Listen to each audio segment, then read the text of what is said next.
Okay, hello and welcome to the June 27th special board meeting. Can I have a roll call, please? Mr. Craig?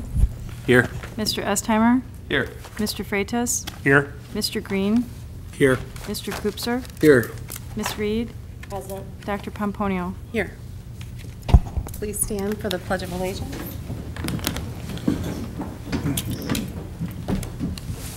Pledge allegiance to the flag of the United States of America and to the republic for which it stands, one nation, under God, indivisible, with liberty and justice for all.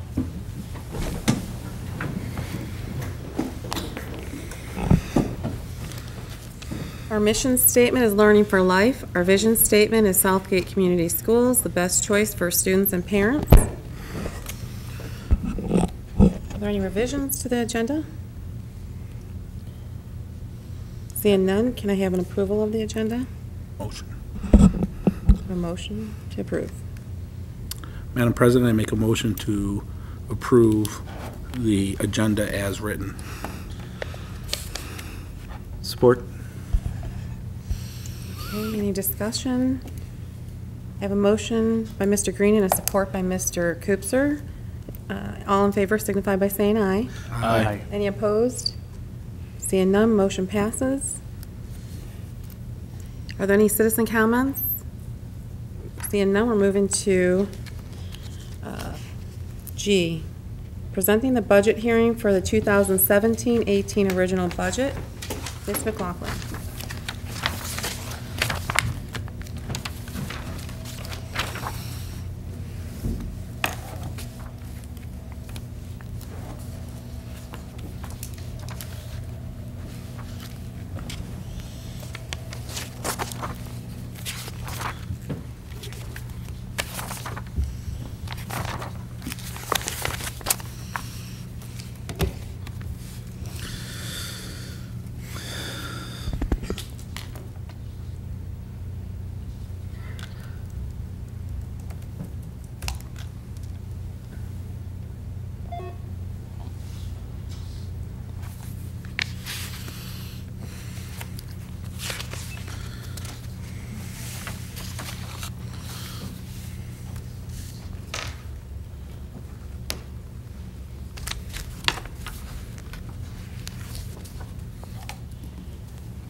So this evening, I'm going to be presenting the 2017-2018 original budgets for the general fund and the three special revenue funds, our Act 18 Center Program Fund, our Food Service Fund, and our Community Service Fund.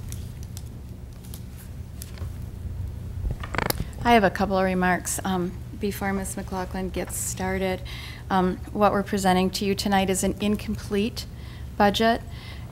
This was prepared prior to completion of the conference committee on the House and Senate budgets, which have both been approved. It has gone to the governor's desk for his signature. It's not yet been signed. At my direction, Ms. McLaughlin put in the $120 expected increase in the grant. But we did not put any other expected or rumored revenue increases. We have rolled up and put in what we best know to be expected increases in expenditures. So we now have quite a bit of additional information while the budget waits on the governor's desk. But what you have before you is an incomplete budget. So based on the proposed general fund budget, we are at this point projecting an ending fund balance at June 30th, 2018 of $1,980,417. Our ending projected fund balance at the end of this year is $1,842,281, which gives us an increase of just over $138,000 in our fund balance. Our total anticipated revenue is $40,190,925, and our total anticipated expenditures are $40,052,789. And then a reminder that the state school aid budget has not been officially adopted at this point. So this is a summary of the changes in the general fund revenue.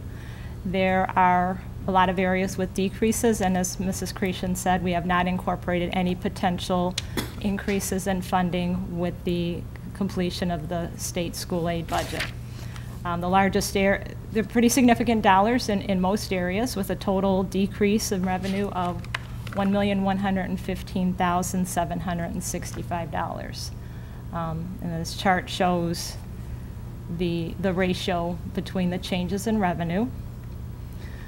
Under the local revenue, the net increase and decreases were almost at a break even. So our local revenue, with the changes in our child care program, and converting it from a preschool and an infant and toddler program to 2 preschool rooms, we are projecting an increase of $149,000 in revenue. And this increase is first offset by approximately $36,000 decrease in property tax revenue. And at this point, I'm going to go to the next slide, which shows the changes in taxable value between 2016 and 2017. Some significant areas at the top for commercial real property, and the 2016 taxable values, this is a comparison of the beginning taxable values for 2016 compared to the beginning values for 2017. So there's a decrease of $2.8 million in taxable value for commercial property. Most of that is due to the change with the Kmart property and it being changed over to Kroger. They will have their own parcel, so we're kind of in between that change. So they reflected the final decrease in taxable value for Kmart's, and then either later on this year or next year would be the addition of the Kroger parcel. Residential, the increase was $6.9 million in taxable value, and most of that is from $6.6 million of that is from the city of Southgate, and there's such a large increase because there was a large number of property sales during the course of the year. So every time there's a sale, that changes the taxable value. Overall, our real property increased $4.1 million in taxable value. Under the commercial property, the biggest difference is under the utilities. For personal property, showed a decrease of almost $1.8 million. $1.1 million of that is from the city of Allen Park, and I inquired about that difference because it's relatively low taxable value, and that's a pretty significant change. And they discovered that there was actually a problem with their system. It did not include all the cabling that would fall under this. So we have 2 parcels that fall under there, and they will have to make a correction, but they can't make the correction until it goes to their Board of Review in July. So that will get us close to pretty much where we were at for 2016, but we just have to wait a little bit. District total, our increase, as I presented to the board when we were approving the L4029, is an increase of $1.8 million in taxable value. The portion attributable to the city of Southgate is $2.6 million increase, and then in the city of Allen Park there was a decrease of $806,000. So our non-PRE, which is what our operating mills is based on, was a decrease of $4,785,000, and our personal property was a decrease of $156,000. So I'm going to go back to the changes in the general fund revenue. So we had the decrease in the property tax revenue. I also removed the athletic participation fee revenue that we were removing under the enhancement millage budget. And then I removed, we had a decrease in the insurance reimbursement, not planning to have hopefully too many insurance claims, but that was reduced by $23,000. One of the biggest areas is in state revenue.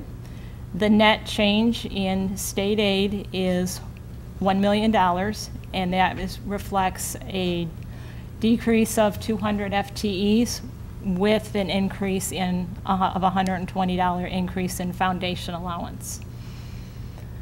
And then the adjustment for our prior year special education, which doesn't take effect until I prepare the final cost report for this year, and then they reset our budget. Between last year and this year, I reduced the amount by $161,000 because we are not going to have such a large swing. Because the biggest swing was because of the lifting of the concessions for this year, so I reduced the amount of the adjustment that is estimated. And then this was offset by a $477,000 increase in the at-risk budget, and that's made up of two parts. The deferred 107 budget is actually higher for 17-18 than it was for 16-17, and I kept we made the assumption that the funding for 17-18 at this point is the same as 16-17, but that we would use the full amount. So that combination showed an additional $477,000 of at-risk funding. So it does not include any projected increase from the different versions of the school aid budget at this time. Under the federal revenue, there's a $130,000 net decrease in Title I and Title II allocations. We received our initial allocations, and Title I there was a reduction of almost $150,000, and Title II there was actually an increase of approximately $20,000. And there's no indication at this point that the allocations will change. And then the adult education grants, the state has been a little bit later than it normally is with opening up the grants to put in our budgets and approving them. There have been some requests that have been made, but I reduced the budget back down to its normal level, which was at the end of 16-17, we received some additional funding of $26,000, so I just removed that and put it back down to our typical funding for that grant. Under other sources, there were several areas where we received funding this year that at this point we're not anticipated to receive funding.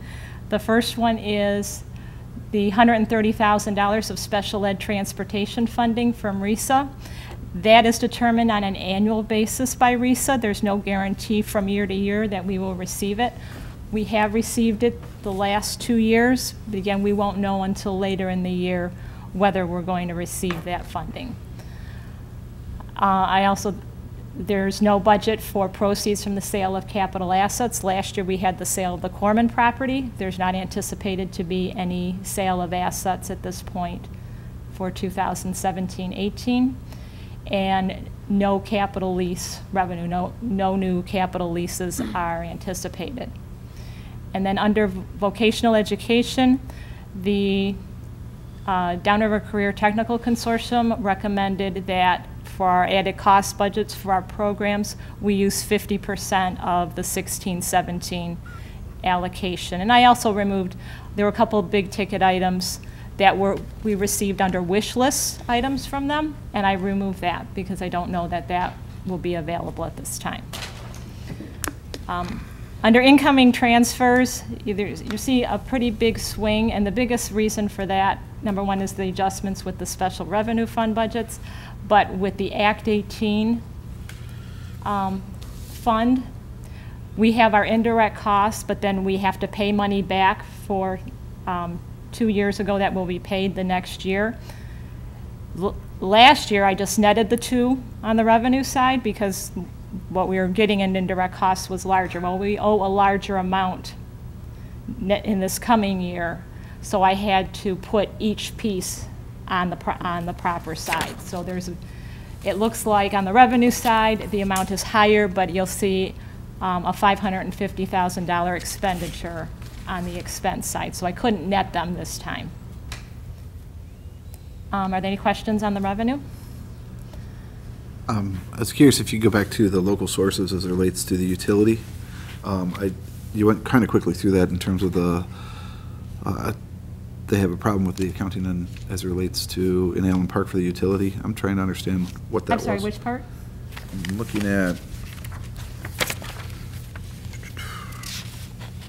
under local sources, it was Okay. Personal utilities, yeah. personal utilities, yeah.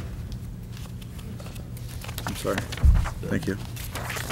You said it was a reduction of 1.7 million, and most of that was Allen Park. 1.1. Oh, Total Allen Park. for the personal property, for utilities personal property? Yes. Right. $1.1 million of that was the city of Allen Park, and that was due to, they called it a glitch in their system. It did not pick up total of a group of personal property, which happened to be their cabling, which caused the decrease. And so they missed a big piece when everything was totaled up to get to our taxable value. So they have to take it before their Board of Review in July, and no reason to believe that it will not be corrected, and then our taxable value will be increased. Should it fall back in, so we're expecting it to fall back in line, hopefully, to the 2016 taxable values? Is that what I'm? No, it's 2017. It's a The glitch was this 1.1 year. error- $1.1 million error. you're saying. Yes, Okay, right. the taxable So value it'll might, still be down yeah. 500 and something? Yeah. Almost 600 almost. 7. It's 1.7. Or So 1.8. $663,000 was from the city of Southgate. Okay. And that's accurate.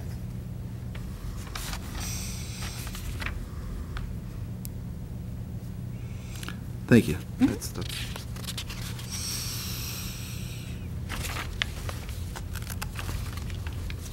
So the changes in the general fund expenditures, there were changes in all areas, and the biggest areas being in basic programs and pupil services and operations and maintenance.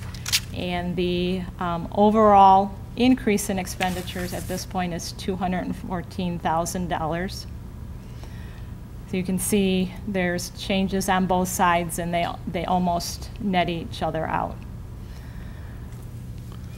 So for the general fund expenditures, we did incorporate as everything that we knew that would change the expenditures. So that included step increases for all the contracts, and also we had a $36,000 reduction in workers' comp. And looking at the health insurance, I contacted our health insurance carrier, and they're estimating another 14.35% increase in premiums. And we are under the hard cap, so our expense is limited, but the increase in the hard cap, 2 years ago it was 2.5%, last year it was 3.3%, and so I used an average of 3% increase. That does not come out until the middle of September. So the combination of the increase in the insurance and the increase in the hard cap was approximately $195,000 increase.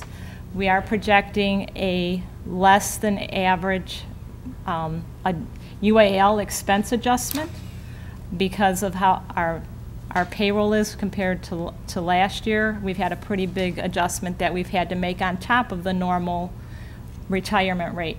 And going back to the revenue, I have not made any adjustment to the UAL revenue. We still are really very unsure, and until I get that first status report, because of how it's calculated on top of any legislative changes, the decision was made to leave those numbers as they were for 2016-17. We also had staffing changes. So those were overall the personnel changes that were made throughout the general fund. So under basic instruction, added needs and pupil services, I estimated an $80,000 decrease in substitute costs due to the completion of extended FMLA leaves from the current year. With all the grant changes on the revenue side, including at-risk, the increase, the decrease in Title I, the decrease in adult ed and voc ed, it's approximately a $254,000 net increase in expenditures relating to the funding, the grant funding. And then we also have a $239,000 required increase in costs for coordinating early intervening services, which is an assessment that has been made on the district that's equal to 15% of our IDEA budget. I need to add some explanation. You were copied on some information that I sent to the entire staff. This is a penalty, and this is related to the compliance issue where we have been found to over-identify students as cognitively impaired, and the result of that is an automatic 15% set aside. So that money must come out of our special education reimbursement fund and be put into the general fund, and it must be spent on early intervention programming. We have our program application has been cleared through RESA and has been sent to the state, and we hope to hear no later than July 10th, 11th, somewhere around that. We've gone through all of our students who are cognitively impaired. They are all appropriately designated as such. There is really little that we could do to change those numbers. It's just one of those things that the federal government has guidelines that are not always, in my estimation, reasonable. So I don't know if we're going to be under that penalty again for next year, but that's what the $239,000 set aside. So what happens is then we have to take money from the general fund to cover expenses for the special education side of our operation that are not going to go away. So that's a very simple explanation of that, and I can certainly answer any questions that you might have about that item.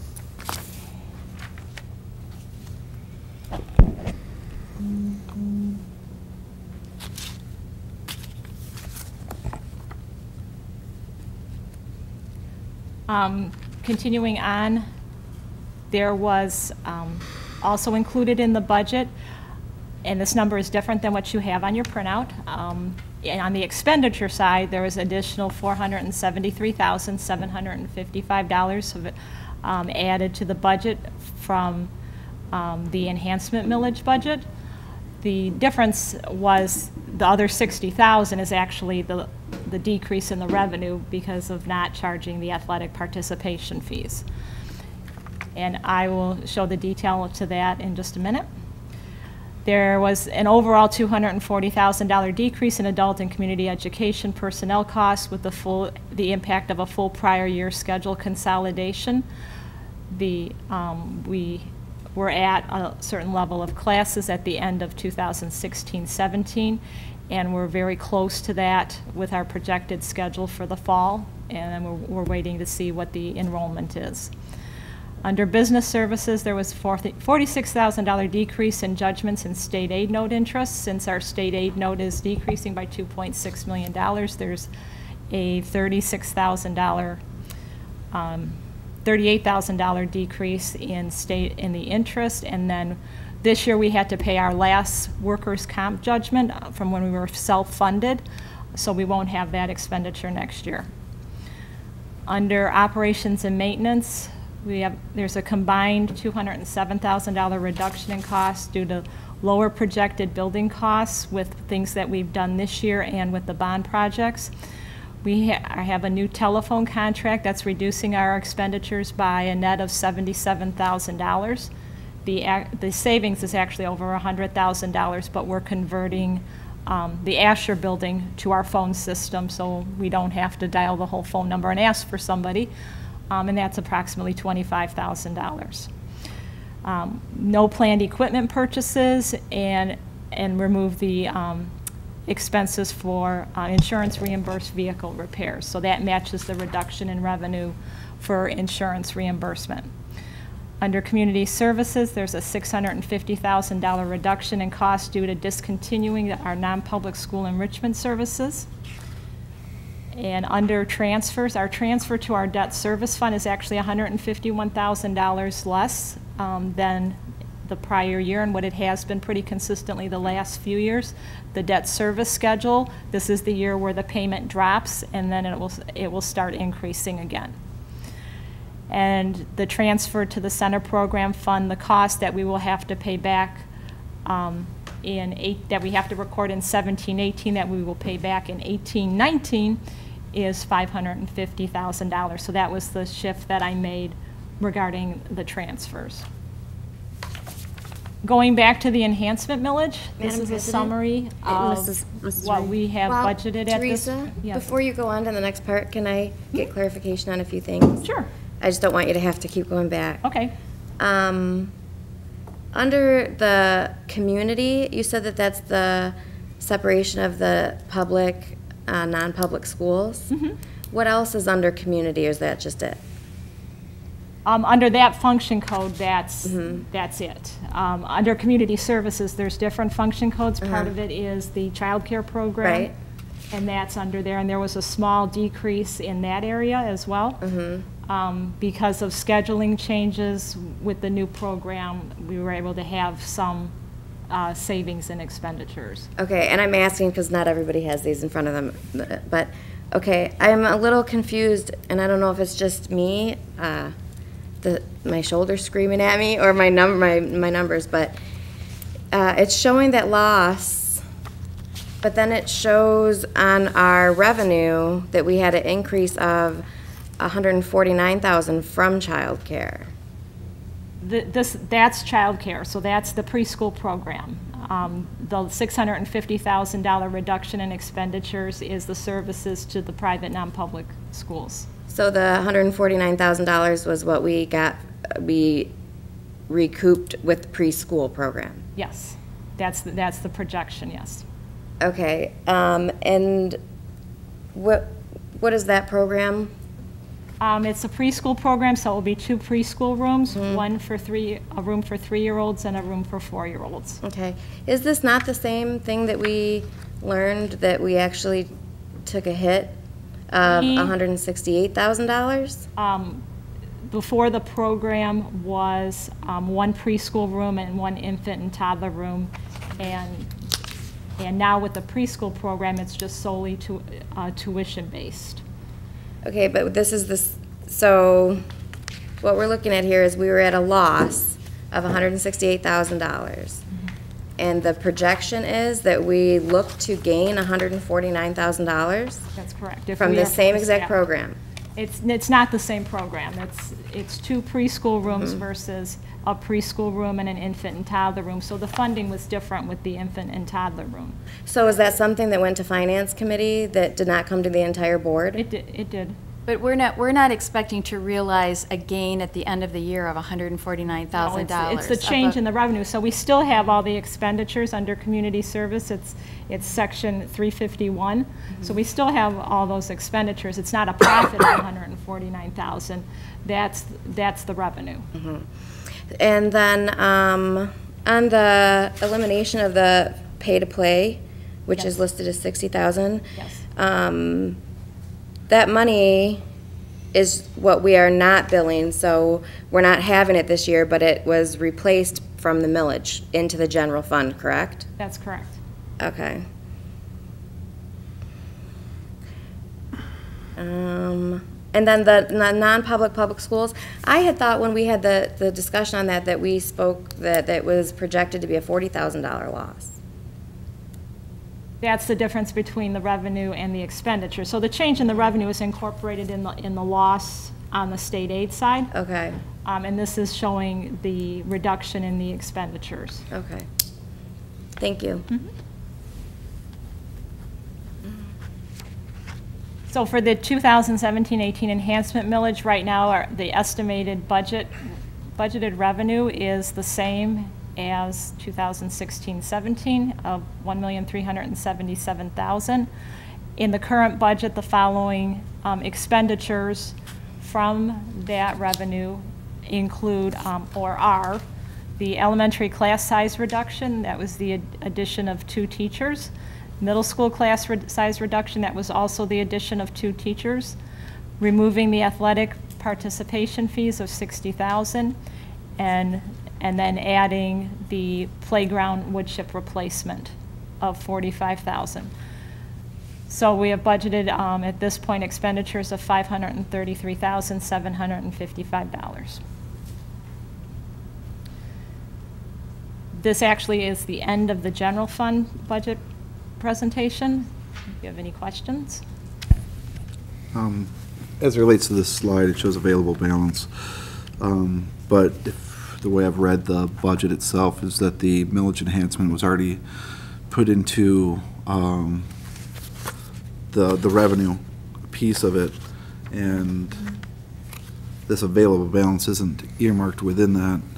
So it's not really available in terms of potential spend. It's, when you go back to your first page, it's really, we're only underspent compared to budget versus expenses by 130,000 roughly. That's correct. So I want to make sure that the other board members are aware of the fact that the enhancement millage is covering the other expenses, and that this amount is not available to be allocated in any way at this point. So it's just, as we're looking at that slide, it's not really available for $800 and some odd $1,000.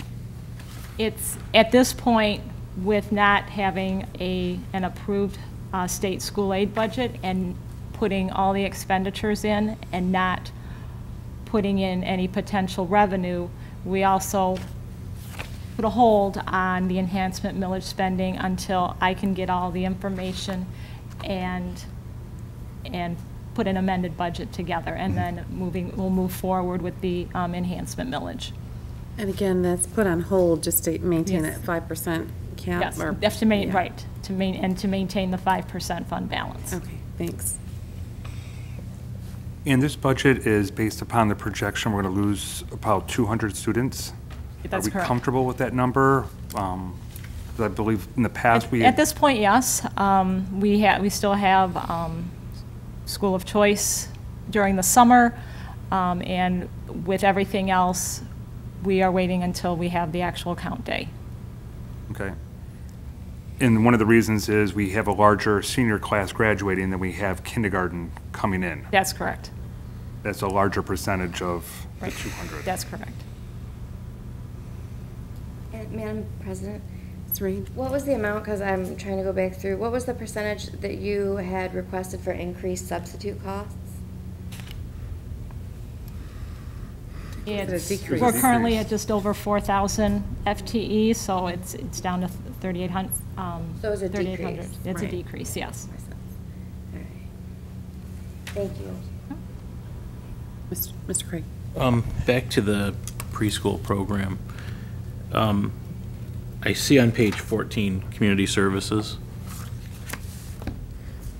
And I expect that's all the expenditures, right? Yes, in the section that's for function code 351. That's correct, yes.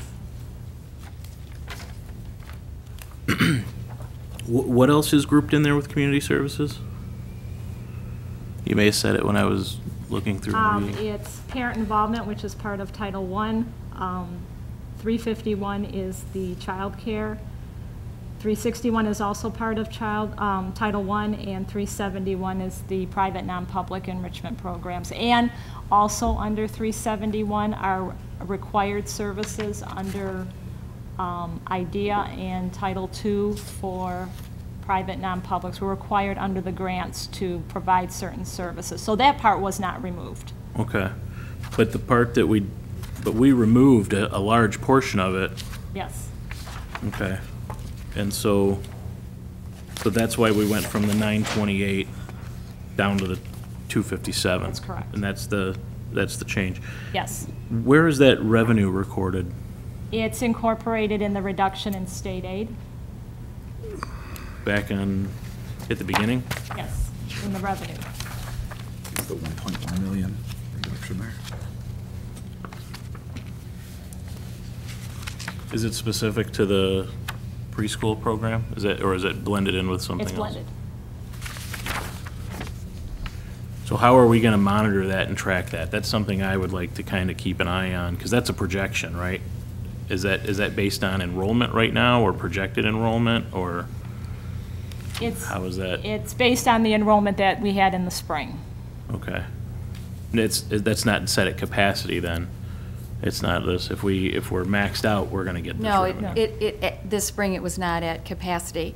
And just for the rest of the board, not the most recent Finance Committee meeting, but I think the one before that, we talked about some of the things that we might want to monitor through the Finance Committee, and that was one of them. So that's a task that I believe the Finance Committee has already agreed to do the monitoring and decide how we want to regularly report the preschool program back to the board.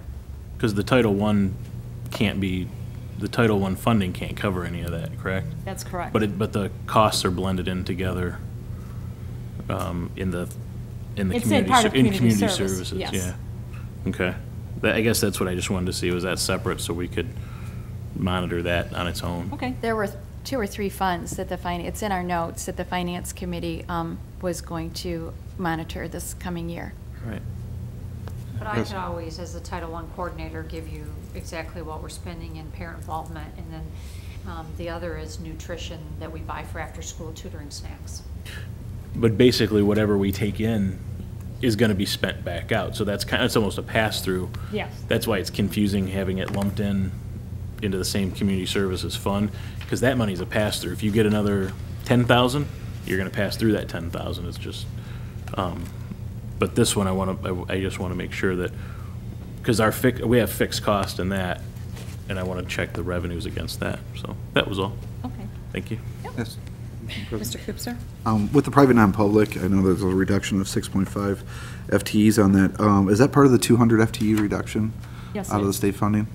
Okay, so it's not just the graduating versus That's correct. preschool, It's but there's also it's a the FTEs combination of the public both. non-public. Okay, making sure, okay. And Madam President, Mr. one Reed? other thing before I close out.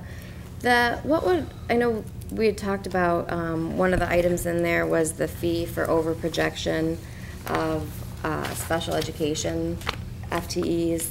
The 15% Yeah. penalty? Yeah. What would cause that to happen? What would cause that over projection to happen?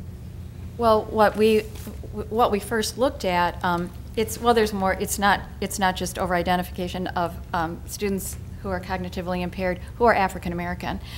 So we went back through all of our testing to make certain that that we believed all of those students had been adequately placed or determined to be cognitively impaired. Then we went back to our shared agreements to see if, because we do have some shared agreements with other districts, to see if there was a disproportionate number of African American students coming from other districts. That was not the case. Then we looked at our transitions program, because the transitions program could have kids who were EI or CI, and those students who were CI were not African American. So bottom line for us is that we have X number of African American students who are cognitively impaired who reside in our district and receive services from us, and they're all appropriately placed, and that's just a higher number than the federal government believes we should have. And this is not the first time that our district has suffered those sorts of consequences, or other districts. I'm not sure. What do you do? I mean, a student who is cognitively impaired is cognitively impaired, and we need to make sure that we're providing appropriate services for them. It's a very weird thing to be fined for, is what you had mentioned it, and so for the viewing audience, I think it's a very It's just odd thing to be fined for trying to be prepared. They're very, the federal government has very arbitrary percentage guidelines for the number of any group of students that they believe should be receiving special ed services. You know, sometimes it's very clear that the district is truly over-identifying. We have a warning letter right now for, it's called educational environment, but I guess for most people, the way to understand it is least restrictive environment.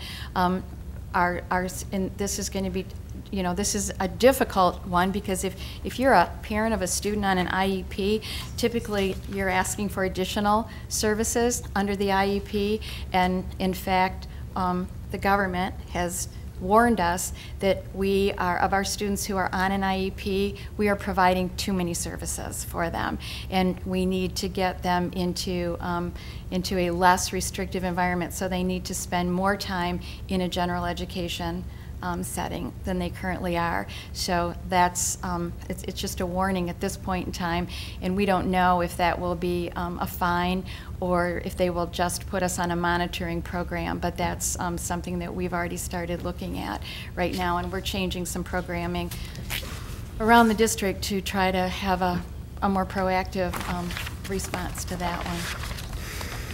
With the least restrict environment, and I'm very familiar with that as a social worker, if you have a parent who has a child in one of the schools, and let's say that they had for a short time attended Beacon, and the parents want to move them back to Beacon, do we discuss that with them? Do we, and I don't mean to go off topic of this, but do we discuss that, or do the parents get to make that choice, or is this up to special education services to make those decisions? The parents can always refuse a service that we recommend. But can they say, I choose Beacon? That a student would have to qualify for Beacon. Okay, thank you.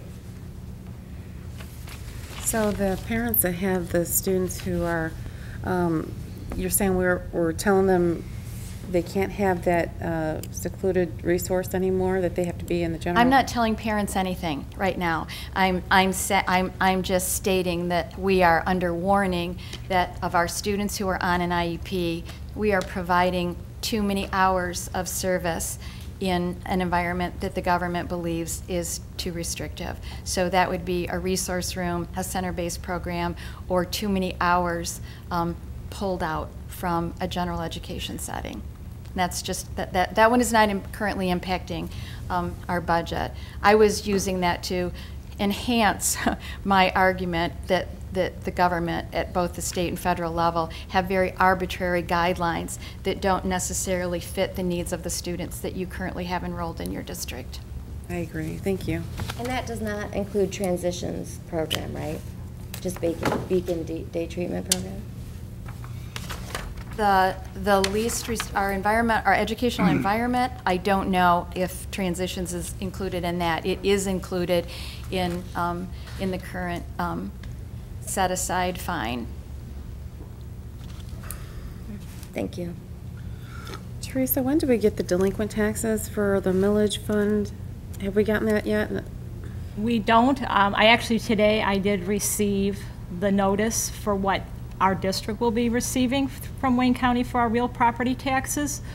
So Wayne County, RISA should have received the same information for related to the enhancement millage. It just takes, there's a little bit more to the process. I don't know if they received it or not. I received it pretty late today. And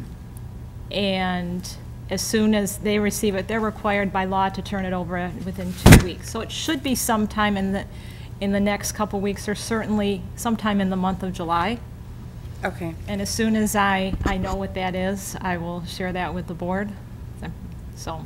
Okay. And that's right now, that's really the big unknown. I think with what has been budgeted for this year, I think we're in a very good position. We're not going to be, if we're under budget, it won't be by much. I really don't believe.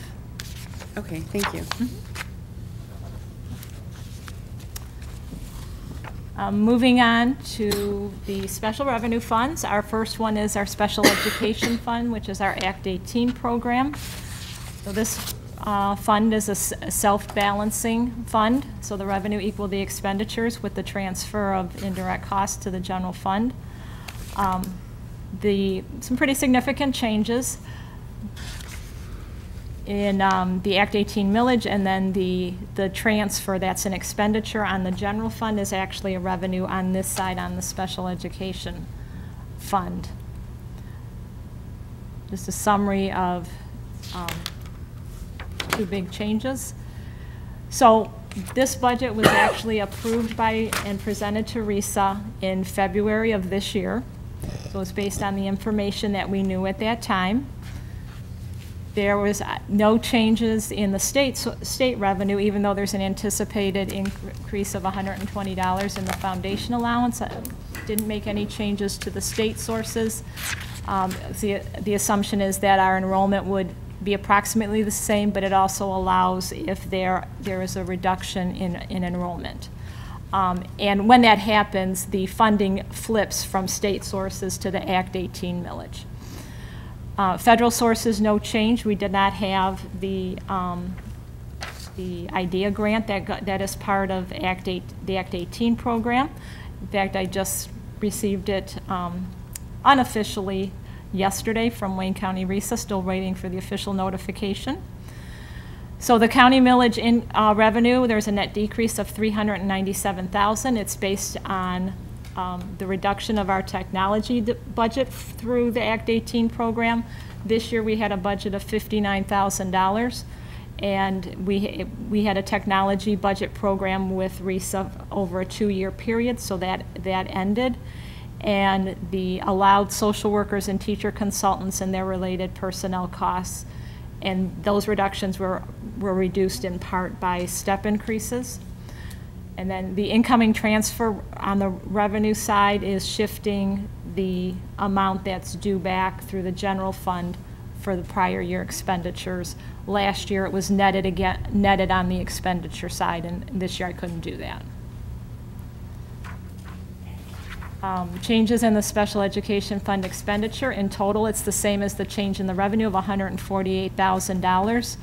And changes with the between instruction, pupil services, and the indirect costs. There's a display of that.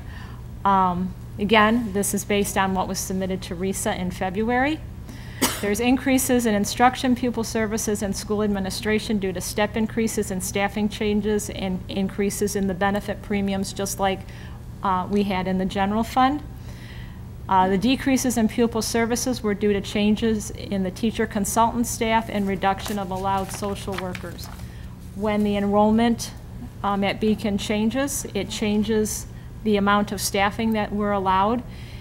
And when it dropped in 16-17, we can apply for deviations and ask for things that are not allowed by the normal formula.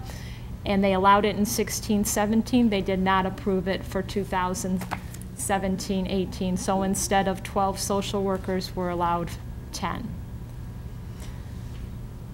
And then the $59,000 elimination of a technology budget, and the change in the indirect cost, again, on the expenditure side, it's shown at the gross on the gross amount for this current year, because the amount that's due back for a prior year is on the revenue side. The next fund is the food service fund. And I also have Dan Connors here with me if you have any questions. This was another fund that we have a lot of unknowns. We did a projected adjustment to local and federal sources of revenue based on meals served and the loss of FTEs, and that was a reduction of just under $13,000. Looks really big here, but you have to look at the numbers. So we did a 1.5% reduction of the paid lunches and a 1.5% reduction of the free and reduced lunches, and we showed no change in the state revenue. On the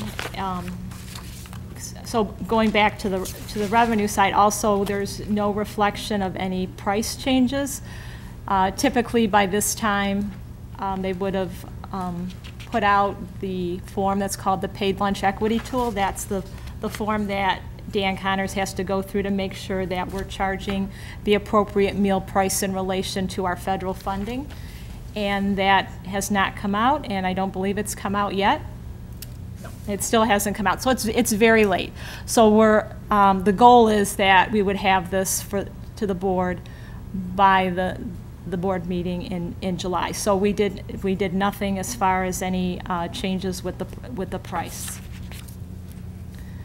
On the expenditure side, at this point, made some very small adjustments for some things that we knew that we had this year that we're not going to have next year.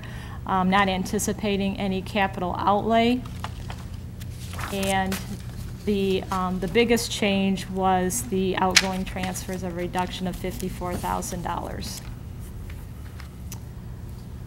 So, which this has been consistent for the last few years. The loss of students at the current level does not result in a reduction in food service staff. We're currently operating at the minimum staff that we possibly can be. Again, small adjustment to salaries and benefits.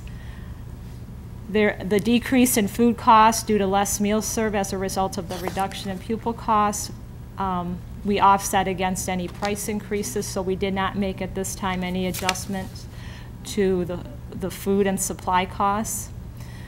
And also there are some programs that are being looked at, and will be looked at over the summer as far as potential revenue generating programs and new items for the students, but those are currently in progress. We're looking at, the cost effectiveness of them.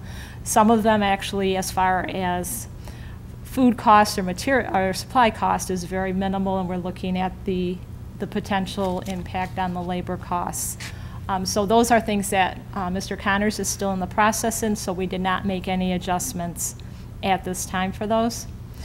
The indirect cost transfer to the general fund had a reduction of $56,000 because we are, with the changes that we know right now, we're limited, that's limited by the fund balance. So taking the indirect costs that we did takes our fund balance to zero.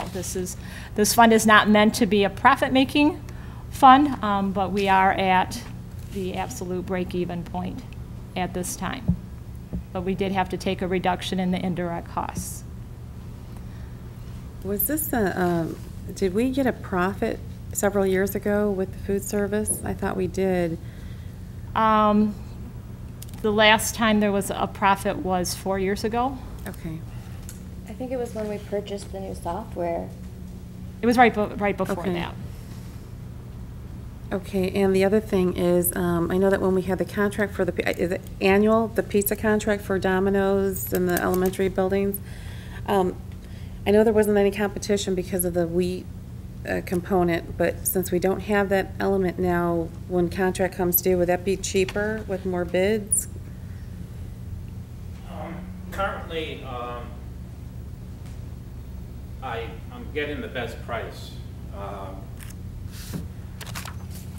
Southgate, Lincoln Park, and Wyandotte through Domino's, and we get the same price. Allen Park is higher. And a couple other places in the area are also higher. So with the bread bid and the milk bid going through this summer, I was going to extend the contract this year.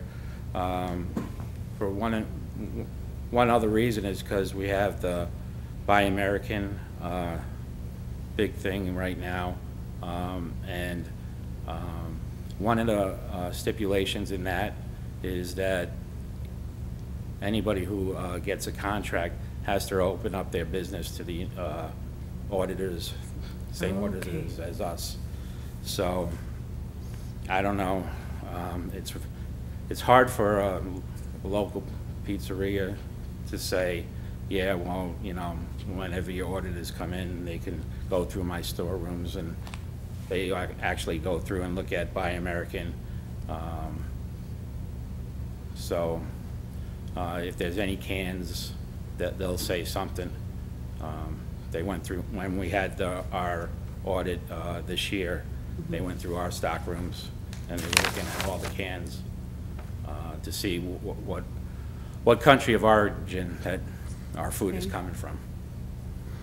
So you said bids are out right now for the food service? Yes, for bread and milk, and we're finalizing them. That I'll have that for the July.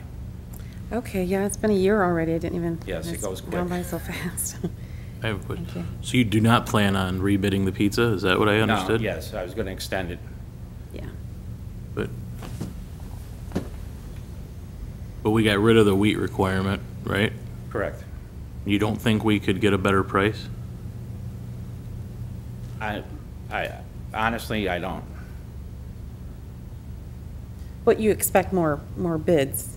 Last year, I don't think we had any competition with Domino's. Correct. Usually competition lowers the price on that, is that, but you don't think that's the case? I think that the volume is a hindrance to a lot of the local pizzerias. I think the fact that they have to get the insurance, they have to open up their businesses to the auditors, I think that's going to be a hindrance. But we have some bigger competitors too, like Hungry Howie's maybe. Do they normally put a bid in to compete with Domino's volume? They did 2 years ago, and that was the last time they did. Okay. Because they couldn't provide the wheat, I thought was the issue. Right. Last year when we were talking, I didn't hear any of this. All I heard was wheat was the problem. So we got rid of the wheat problem, and now I'm hearing there's other issues. These are all new things that came down this year. So we don't know that they would be a problem for other people, right? It's just an assumption, basically. Correct. Is that a regulation thing with the All-American? Is that from the government? Yes, Okay. federal government.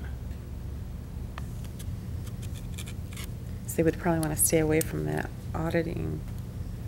That's all speculation. I mean, that's the purpose of a bid, is to get the best price on it. I'm confused why we wouldn't. Mr. Green? I mean, I agree with Mr. Craig. What would it hurt to see bids or open it up and see if, I mean, if Domino's is the only place that bids, that's fine, but I don't see any harm in opening up. And if companies choose that they're not going to bid because of the new stipulations, that's up to them, but I don't see any harm in opening it up and giving it a whirl. It is open, isn't it? No, he's saying he's not. He's going to renew the contract. He's saying he's just going to go to Domino's and say, I'll extend it 1 year. I was going to extend it for this year and put it out next year. So nobody would be able to bid it because there wouldn't be a bid. He's just going to go He's to gonna Domino's extend and it for say, a year. one more I year. see, I see.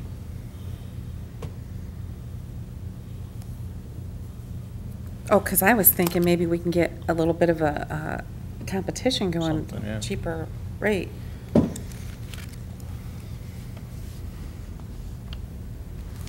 Having looked at the guidelines and restrictions as a local pizzeria owner, there's not any money for profit in it. It's a lot of hassle.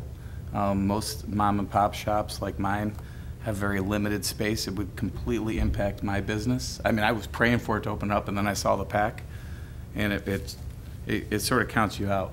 Not only for the delivery side of it, where you have to have them certain, but they actually tells you specifically how much it has to be, you know.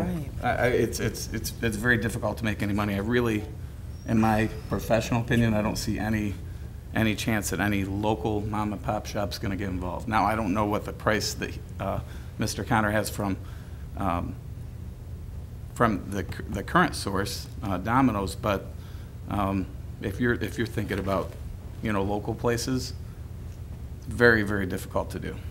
There's several other large chains. Yeah, Right. there's still- What about yeah. Little Caesars or Hungry Howie's, Happy's. Jets? I mean, Jets is expensive, but, I mean, it's just throwing it out there, you know, other major chains might throw a bid in, maybe not the mom and pop places. Do you think that they'd raise their price if we didn't get anything else? Or, I mean, shouldn't we just put it out there to bid, just to see if we get any other bids, based on the fact that we did eliminate that wheat component? Like I said, I wasn't planning on it. When I put out the last bid, it had an option for a second year. That way, because I knew the milk and the bread bid was coming, so. How did we do on the sales of pizza after we eliminated the wheat? Did you see a difference? I didn't see a difference. The kids did like it, but as far as increase in sales, I didn't see that.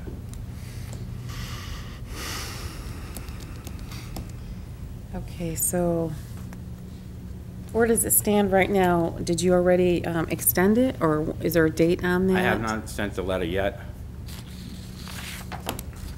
I think the board wants to have more discussion, maybe, prior to making that extension.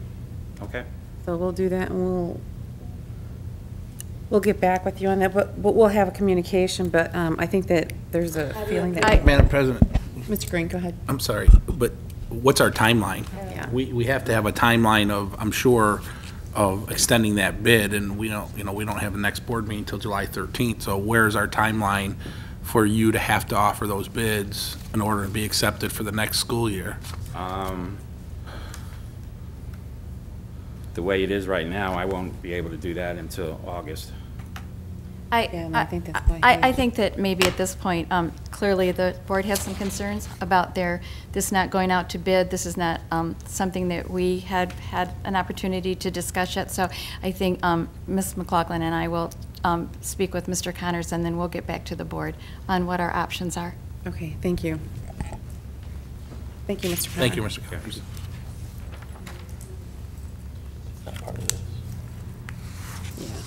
The last special revenue fund is the Community Service Fund, which incorporates our Latchkey program and our Adult Enrichment program. So for Latchkey, anticipating the revenue to be approximately the same as what we budgeted for the current year. And there's an increase of $25,000 in the Adult Enrichment tuition program.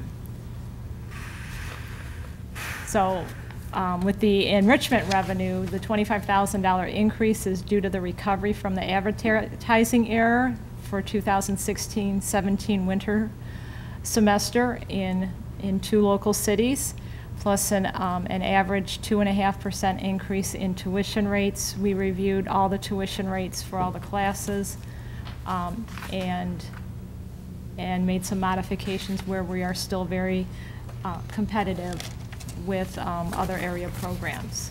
Very small, it actually is very small change, just about $3,000 or $4,000. On the expenditure side, a small increase in latchkey expenditures and adult enrichment expenditures. With the increase in revenue that we're going to recover, there will be some additional expenditures, approximately $12,700. And the indirect costs, an increase of $11,500. And the increase in the indirect costs is mainly due because of the increase in revenue from the enrichment program. So that concludes my presentation.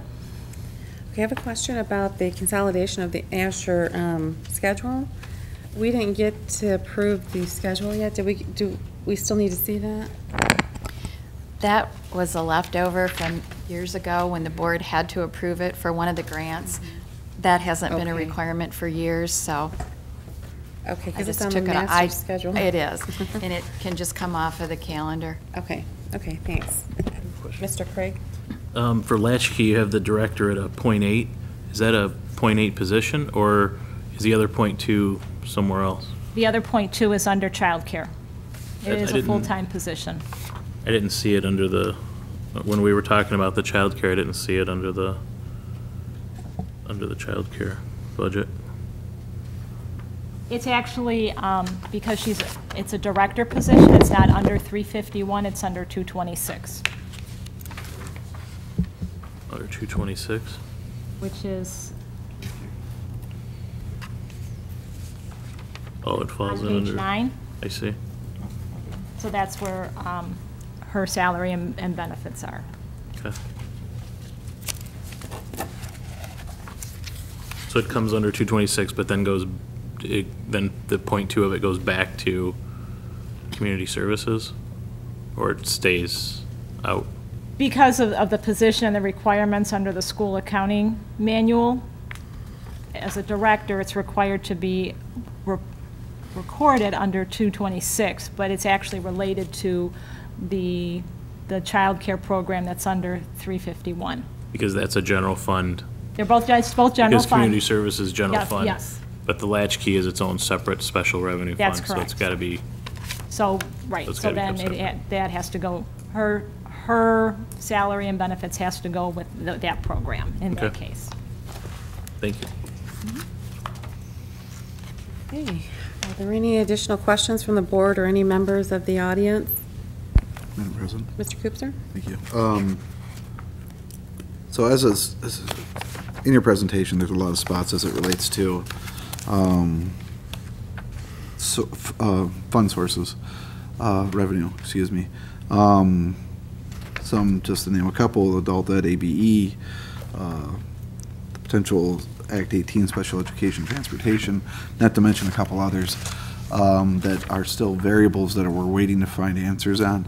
I'm hoping that, and I'm expecting that the board, and I definitely know that in the finance committee, we're going to be wanting to understand what those are before you're able to do an amended budget, because I know an amended budget probably won't come out for several months, but I'd still like to know if we can potentially track those before a full amended budget is proposed.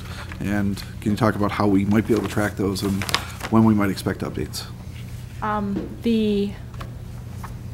The federal ABE grant, Adult Basic Education Grant, once we receive notification of what they've approved for our budget, our Adult and Community Ed Director did ask for an increased budget, and so we have not heard at this point. But as soon as we do, I will relay that to the board. The special education transportation, that's determined by Wayne County RESA on an annual basis, usually in November or December. So we will have no way of knowing what their decision is, until they look at their finances, they look at their programming, and determine if they can continue to provide the local school districts with that funding. I can add some to that. Go ahead. We have some known revenue increases that we haven't put in here, but you're correct, we're not going to do an amended budget, at every small incremental change. I think what would be best is for us to prepare at least monthly, if not twice a month, as we know things. When Ms. McLaughlin gives her finance report, we can include a one-page summary of, okay, now this is what we know. We won't give you the whole budget, but we'll give you the big numbers and just say, for example, we know that we have an additional $25 per high school student. So we can put that in. We won't get our 31A allocation until October, but we have a projected allocation. So we won't put the whole thing in there because we're cautious, but we may choose to put some of it in there. So we'll begin to incrementally change the budget as we have known amounts of money and give you some kind of, like I said, at the very least, just a monthly cover page of here's where we are, here's where we are, here's where we are, so that you can at least track the changes as we know them. Yeah, and I imagine it's for about what it looks like at least 7 or 8 different line items in the revenue that would be on that list. Yeah, well, and a good example is all the changes in the pension system. Mm-hmm. We have no counsel yet from anyone as to what the expected ramifications are on that. I have no idea when that will come. So as we get information, we will add it into sort of the big picture budget for you. And then we'll have the count information, which, you know, comes in October. It's not finalized for 30 days, but the K-12 numbers don't change hugely from when we do our initial count. Beacon numbers are sometimes more elusive, and Asher, but we'll know that number and we can give you. So it'll just be estimates, but at least, again, we'll be providing you updates as we have them. We really haven't had a chance to analyze this budget yet either. I mean, you know, you get what you get from your professional organizations, and again, we don't have a lot of real specific information yet on the impact of a lot of what what the governor is going to sign sometime this week, I hope. I have one thing. Mr. Craig? So, I mean, basically, I really see this budget as a placeholder, because we, by law, have to pass a budget before July 1. We just don't have all the information that we need to pass that budget before July 1. We don't have it until, crush fingers, November something, December something, you know, before we really get all the numbers. And so I kind of see this as a placeholder. We are going to be keeping an eye on everything, and if it looks like things aren't panning out, that's when we can make necessary adjustments. We will begin to make adjustments as we have, again, we have to first get known information and plug that in, Right. see what the gap is, and then begin making some adjustments, or at least have a plan for what those adjustments might be. This has been very frustrating, and for the last couple years, it was so much better because the legislature acted in a timely fashion, and we knew what we were dealing with. But you've heard, I mean, we didn't have the budget. The adult ed stuff is very, very late. The Title II stuff, I mean, everything is, I feel like we've gone back in time 5 or 6 years. Yeah. Again, to where we're just kind of making our best guess. Yeah, we're tied between this date and not having the information, so we got to try and meet in the middle as best we can. Right. Which is I understand. exactly, I mean, that's why we are recommending that it's a placeholder budget, but for obvious reasons, we should hold tight on any additional allocations Right. from any sources until we have a better handle on what our real numbers are. That's my recommendation. I think that's the safest way to proceed. Thank you. Any other questions from the audience or board? Okay, the 2017-2018 budget hearing is officially closed. Moving on to item H, citizen comments. Seeing none, moving on to consent. Madam President, I make a motion that we accept consent items I, 1, and 2. Support. Okay. I have a motion by Mr. Green, support by Mr. Craig. Any discussion? This is for consent? Consent. Right. Yeah. All in favor signify by saying aye. Aye. Any opposed? Seeing none, motion passes. Moving to J, action. Action item, any discussion? I think, any final discussion? Okay.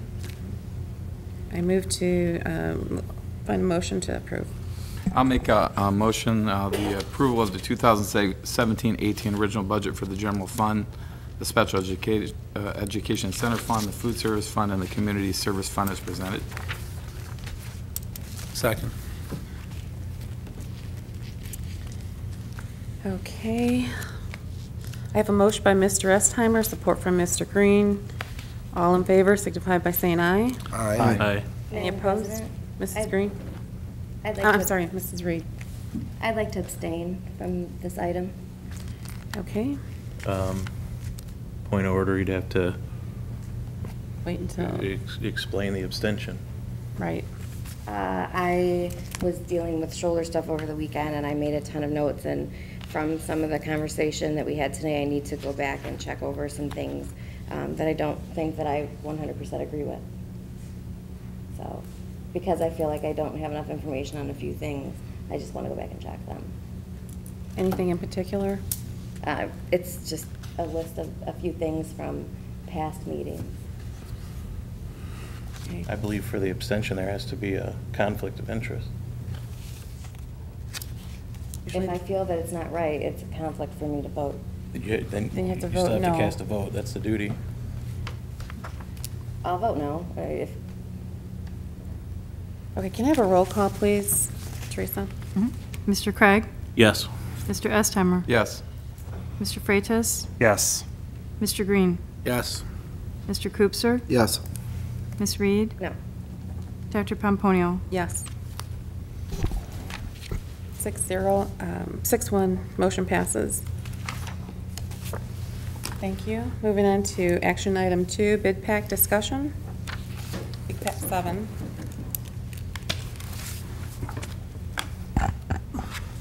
All right, good evening, everyone. I wanted to review with you today. I have a recommendation in front of you for some additional work related to Bulletin 1 for Bid Pack 7, which is the building improvements project. Bulletin 1's related to some additional door changes that we'd like to incorporate into the project related at Anderson, Davidson, Beacon Day, and Allen. At the time of the bid and the project design, everything that was going out, we included the doors and stuff that were identified in the bond program. Luckily, through the pricing that we received, some of the cost savings, and where we're at with the budget related to everything right now, we had decided to have the architect take a walk at some of the schools and identify some additional doors that felt needed to be addressed in this program. So they'd put together a list. We sat down with the bond team, reviewed them, kind of identified the critical needs doors that we felt really needed to be addressed in this program. Knowing where we're at with the budgets and the program and everything right now, we felt it was appropriate at this time to move forward and fund Bid Pack 7 with these dollars from the owner's contingency to cover the cost for this. So we'd like to proceed with ordering these materials, get them here on site, and get them installed before school starts. So the total cost for this work is $77,464.12. Again, this incorporates, majority of the doors are at Davidson and Anderson, but it's been reviewed with the team. We've walked really all the doors, identified, and these are really the most critical ones that really are failing or in really bad shape that we feel need to be addressed right now. So we'd like, recommendation here is to add this from the owner's contingency into the project for bid package 7. And I need to add in that in your notes, I had said that we were looking at a difference between the wooden doors and the metal doors. The metal doors were in fact more expensive, so we're not going to make that change. Okay, was this on a list of our critical needs, or wasn't on there? We have been talking about it for a little bit, and I mean, knowing the condition of some of them, that's we definitely wanted to address them. And you know, the original bond program only had a set number of doors identified, so we had picked those up originally. And you know, fortunately, with everything that we've had with the pricing that's come in and the work that we've been done, we'd like to include these additional doors in there. When we did the original facility, the whole facility assessment, and it's divided into 3 components and then a wish list, there was a set of doors that were on the original critical needs. 2 years have passed since we did that original facility assessment. Doors are in worse condition, and again, because we have realized some savings, this was an opportunity for us to pick up some extra doors, and this is a pretty significant security issue. Oh my goodness, I have a friend. Yeah. So we did have, we did realize some savings with the bond budget. Yeah, I mean, just with the way we came in under budget with the scope for, you know, bid pack 6 and 7, we were under budget originally, and then with everything that's happened today with the funds that are available, the owner contingency, the amount that's in there right now, felt it was appropriate to assign this cost to that. So it doesn't put it over the budget at all? Nope. Okay. Nope. Okay. Rob, Mr. Kokoski and I reviewed the contingency monies in all of the budgets this afternoon. We have a healthy contingency and some savings. We can afford to replace these doors, so everyone on the team recommends this. Thank you. Any questions? Any other questions from the board? Okay, thank you. Thank you. Appreciate it. Okay. can. I'm just being entertained. It's like a small bird over here. I know, I noticed it this time. Keep them over there. Okay, can we have a motion on the floor? I'll make a motion to approve the request for bid pack number 7, door changes at Anderson, Davidson, Beacon, and Allen in the amount not to exceed $77,464.12. Second. Okay, I have a motion by Mr. Craig and a support by Mr. Coopser. All in favor signify by saying aye. Aye. Any opposed? Motion passes. Can I have a motion to, go ahead. No, I'm not doing it now. No, I'm just I kidding. will. Madam President, I make a motion that we adjourn. Thank you. Support. Good night, everyone. Have a safe